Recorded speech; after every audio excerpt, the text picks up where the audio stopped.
So I went down a little bit of a rabbit hole for this week's show. I'll have to double check who recommended this, but it was a Canadian show called Strange Paradise that is like a supernatural soap opera or something. It seemed ridiculous. I was like, cool, we should watch that. So spoilers for next week. I believe we're going to watch that. But before we get to that, I was reading about it, and it said it was basically the reason this show got made was because of the popularity of Dark Shadows.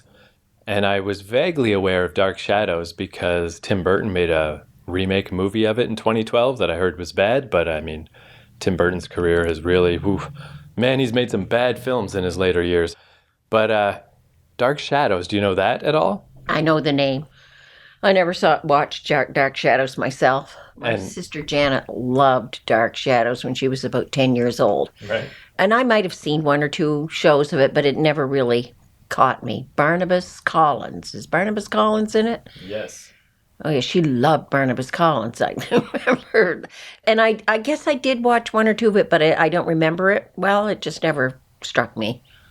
And it also seems, a similar thing of just like, I was like, really? This was a thing that started airing? It aired from 1966 to 1971. And I was like, man, there was a soap opera about vampires and crap in 1966. Because they talked about in this article I read, how it inspired later shows like Buffy and whatnot. But this is a lot earlier than that. And I mean, I've seen some soap operas in my day. Even I was on Mexican Netflix once and watched some Mexican soap operas, but soap operas are like soap operas, 1966. Yeah, she would have been 10 or 11 years old. And I was in high school, so it wasn't my thing. Well, according to, I'll get to this, but it seems like you might have liked it because it seems like she actually sounds like she's a little young for it, but that approximate age group. But yeah, like when I think of a soap opera, I think of, just the housewife, it's either set in a home or a neighborhood or it's set in a hospital. Those seem to be the only two real things. But yeah, you just don't expect it to have supernatural elements. So, but apparently Dark Shadows was pretty much the first one that did that. So, and it was on at a weird time of day now that I remember it, which is probably why I didn't see it. She would have been in elementary school and it was on like when they would come home from school, like 3:30, 4 o'clock. Well, I wasn't home until almost 5 o'clock, so that's probably why I didn't see much of it. Yeah, they did mention in here, even just at some point, they moved it a half an hour later, and even just that little change did help get more people watching it. But I'll tell you the little rundown I got. Dark Shadows is an American Gothic soap opera that aired weekdays on ABC from 1966 to 1971. 6 seasons with, this is the shock of a soap opera, 1,225 episodes in a mere 5 years. Like, wow, that's a lot of episodes. The show depicted the lives, loves, trials, and tribulations of the wealthy Collins family of Collinsport, Maine. Oh, geez, even Collinsport, the Collins family. So they're obviously bigwigs in Maine, where a number of supernatural occurrences take place. The series became popular when vampire Barnabas Collins, played by Jonathan Frid, was introduced 10 months into its run. It would also feature ghosts, werewolves, zombies, man-made monsters, by which I presume they mean Frankensteins, witches, warlocks, time travel, and a parallel universe. Unusual among the soap operas of its time, which were aired primarily at adults, Dark Shadows developed a large teenage audience and a dedicated cult following. By 1969, it had become ABC's highest-rated daytime series, although I read somewhere it was still like 5th or 6th amongst soap operas. Like adults were like, we're not having this. But ABC, I guess, didn't have any big soap operas at the time. So that was the one.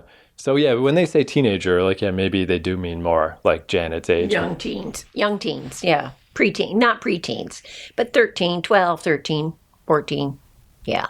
Which I guess makes sense, because I mean, when I started watching Buffy, I was probably 17 or 18, and I was probably already a little bit old. Margaret was a big fan of Barnabas Collins too, and Margaret is a couple of years older than Janet. Well, that's one thing I think is interesting is, here, I'll just finish off my little thing here. This is just bizarre, the information about how the show got made. This is definitely lacking details. Creator Dan Curtis claimed he had a dream in 1965 of a mysterious young woman on a train. The following day, Curtis told his wife Norma Mae Curtis of the dream and pitched the idea as a TV series to ABC. Like, what do you mean you pitched the idea? You had a dream about a mysterious woman on a train? That's not an idea. Network officials greenlit production, and Curtis began hiring crew members. Like, what? That's Like, that explanation is worse than no explanation. He had a dream and he had some friends at ABC and they just made a show. But anyway, apparently that's how this show got made. But yeah, what I think is interesting is I got the first episode, but then when I kept reading about this Barnabas Collins guy, and then like you brought up, like he's the reason why everybody remembers this show and why it became a big hit. So I went and found his debut episode, which was episode 211. So I've got the first one and Barnabas's first appearance. The show later was in color, but these are all early enough to be black and white episodes. And I think these are on YouTube if anybody wants to watch them. But the little bit that I checked, it is that thing that, I first noticed it with Logan's Run in the 70s of like, the whole point of Logan's Run is that, when you get to be a certain age, 21 or whatever, they run you out of town or they kill you or whatever. And yet the main guy looked like he was 35 years old. Like, stars just looked older, if not were older, back in the day. And Barnabas is no different. He looks like Leonard Nimoy. He's not a bad-looking man, but nowadays there's like, I just presumed like, oh, this guy that they introduced that became a big hit that saved the show. In my millennium brain, that should be a young, handsome, like Edward from Twilight, like a beautiful man. Definitely not. But I remember Barnabas Collins. He's just different. Yeah, well, he really reminds me a lot of Nimoy, which again, Nimoy is handsome in his own way, but all these guys are like, 35-year-old men that are just guys, just dudes. So I just think that's interesting. That's different. If they did it now, I'm sure Barnabas would be like 19 at a stretch and just have like a perfect baby face, So anyway, I got the first episode. Maybe we'll jump in after we watch that just to get the sense of the tone of this show, and then we'll skip ahead to the first appearance of the famous Barnabas Collins that, even just like, that's probably not a coincidence that you have two different sisters that liked that show, and particularly Barnabas. It seems like everybody had that experience, so there must be something about this guy. That's what I remember. That's all really I remember. The name Dark Shadows and Barnabas Collins. And it was because of those two sisters of mine just raving on about how they just loved Barnabas Collins and they just loved Dark Shadows. Which, I guess these like producers, like, they must have known what they were doing. They must have a reason why they picked this guy. They must have known, unless it was just dumb luck. I don't know. But anyway, yeah, just a very different era, but kind of refreshing in a way, because it is almost like a little tiresome in my era how every actor in every show is beautiful. They're all perfect. It's kind of nice to go back to the days when people were just people on TV. They're a little bit more normal. But all right, episode 1 of Dark Shadows. Oh, this is neat too. I don't know where this came from, but it starts with the slate, the weird little part you're not supposed to see that's not supposed to be on TV. And the guy's like, yep, what is that? We're ready to go. Okay. Like, it's so weird to see this little behind the scenes thing before the show starts. Yes, I'm here. What do you want me to do? I can't see the slate. Dark Shadows, number 1. VTR 613, air date 6/27/66. Take 3.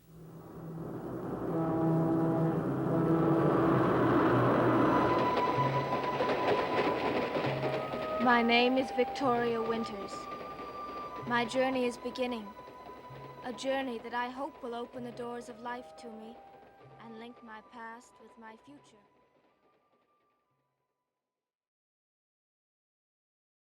So I guess my first impression of that, no offense with this backhanded compliment to Dark Shadows fans, I think it was kind of better than I thought it would be. Because when I hear soap opera, I just, you have certain preconceived notions. And certainly people have that style of delivery, very like, oh, what shall I do? Like, they're definitely not trying to win any acting awards, but I thought that show seemed pretty cool. It certainly set us up for a whole lot of things to happen.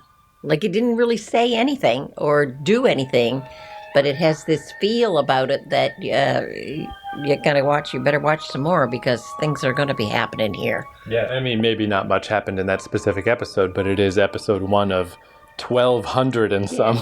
No, it was a good setup, a really good setup. Without actually giving you anything, it did an excellent job at setting it up, the scene for future stuff. Something really freaky is going to go on here. And yeah, this is the credit music that is just playing in the background. Just imagine that the whole time.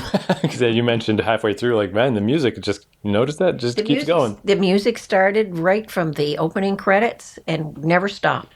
But yeah, I thought it was interesting, too, that you mentioned, obviously this was a nationwide, well, I guess, North America-wide phenomenon, but specifically with your sisters being into this show, that it's set in Maine and that you guys lived on Campobello Island, which give a little Canadian geography lesson to people. It is Canadian, but it's an island, so the only way to get off the island is a bridge to Maine. You have to go through the states to get to it. It's the most living in Maine you could possibly be while still being Canadian. So yeah, that must have been double cool for them. Like, whoa, it's like right across the bridge is where Dark Shadows happened. And when they talked about like small town Maine, they would have been, or village Maine, they would have been very familiar with small town, small village Maine. So yeah, I'm sure that may have been an extra draw card for them. But probably not. I suspect that they were just caught up in this. I could see myself as a young teen really buying into this stuff. And gee, I would have even watched it older, but obviously I missed it because of my age. I was a couple of years older and in high school, and it was on before that. But yeah, I found it very, very good. Very, again, nothing really much happened, but the setup is excellent for something's going to happen. I got to watch this thing.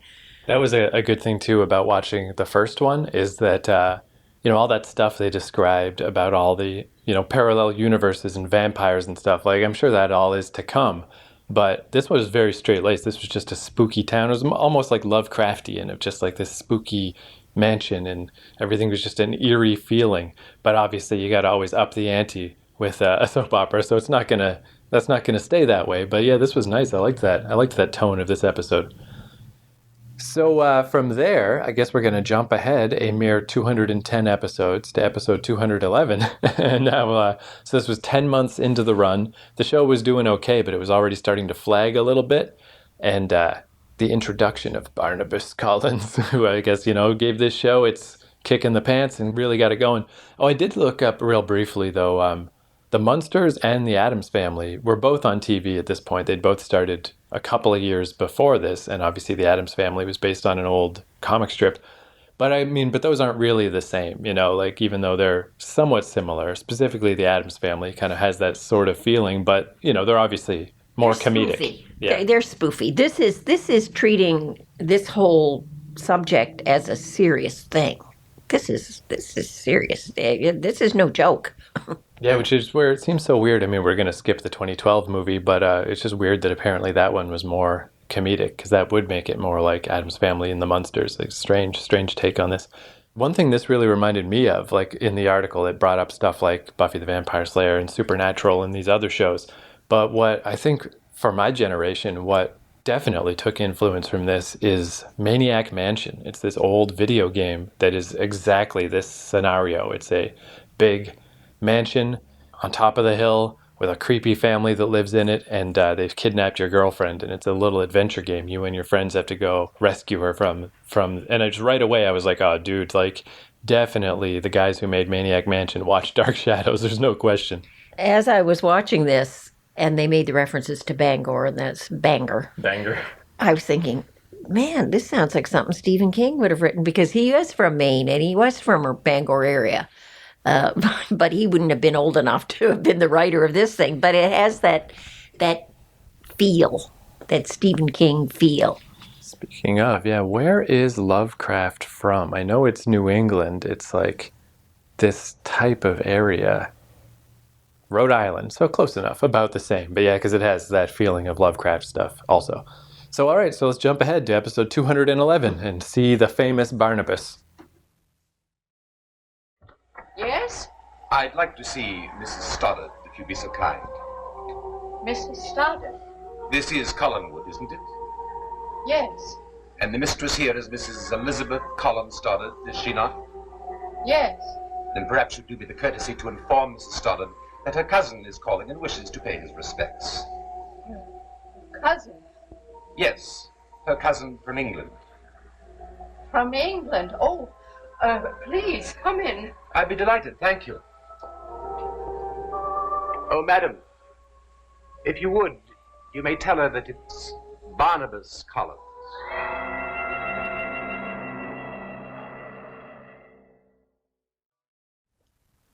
So jumping ahead 200 episodes, definitely into soap opera pacing. Man, you can really feel that they're like, hey, there's no big hurry. We got another show tomorrow and the next day and the next day. So if it takes 10 minutes to get inside a crypt and the guy who looks after the crypt just repeats the same few lines of dialogue over and over, that's fine. Don't worry about it. So yeah, episode 211 is not a great one to watch if you want to see Barnabas, because there's a painting of him. He shows up at the very end.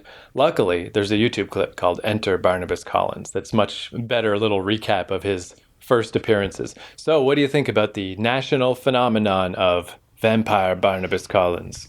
Well, just watching that introduction of him, I think you almost have to jump further ahead to actually see some vampire action. Because, yeah, this was almost like, first off, he's doing such a poor job of hiding that he's a vampire. You know, he's like, oh, no, my great-great-great-great-grandfather was Barnabas Collins. But, Collingwood is just as I remember it. But you've never been. Oh, no, but I feel that I have. Especially that little house across town where our deep ancestors lived for a time, obviously where he grew up. Oh, you even know of that? You're well-schooled. Yes. You know, he's not covering it up at all that he's the same guy. But yeah, it was like almost boring, his first appearance, because it's like when you meet a relative, like, oh, well, tell me about all the family. And he's like, oh, let's not, please. Oh, well, come and hang out anytime. I'd rather just stay in my own place. You know, like, it's just an awkward conversation with your aunt. But the pacing was very, very formulaic soap opera. Yeah. And it is one of those things, too, like, you know, because I know a lot of people had a crush on Leonard Nimoy, too. And like I was saying, he reminds me of Nimoy, although I think Nimoy is actually a little more handsome than this guy. But, yeah, it's just strange, a strange choice and a strange thing to be what the show is so hung on and so remembered by. Like, again, no offense to this guy. He's fine. Whatever, he's fine. But, yeah, I don't know. I mean, the whole deal, I mean, I guess obviously I'm more of an Anne Rice, you know, Buffy the Vampire Slayer era vampire person, but the whole point of being a vampire is eternal youth. It doesn't quite work if you become a vampire when you're 39 years old, you know? It's a different situation.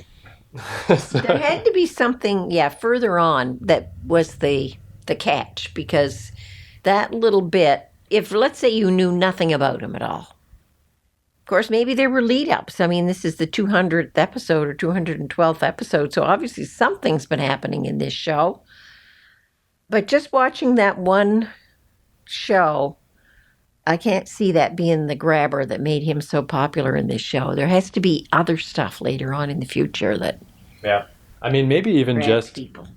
that, you know, the reveal that he's a vampire, maybe that alone was mind-blowing enough. I don't know. But yeah, he definitely, again, who knows? I mean, I'm obviously of the wrong era, the wrong age demographic, the wrong everything. But yeah, I certainly don't feel that magnetic quality that, you know, like certain actors have, where you're just like, wow, I'm fascinated. I want to see more.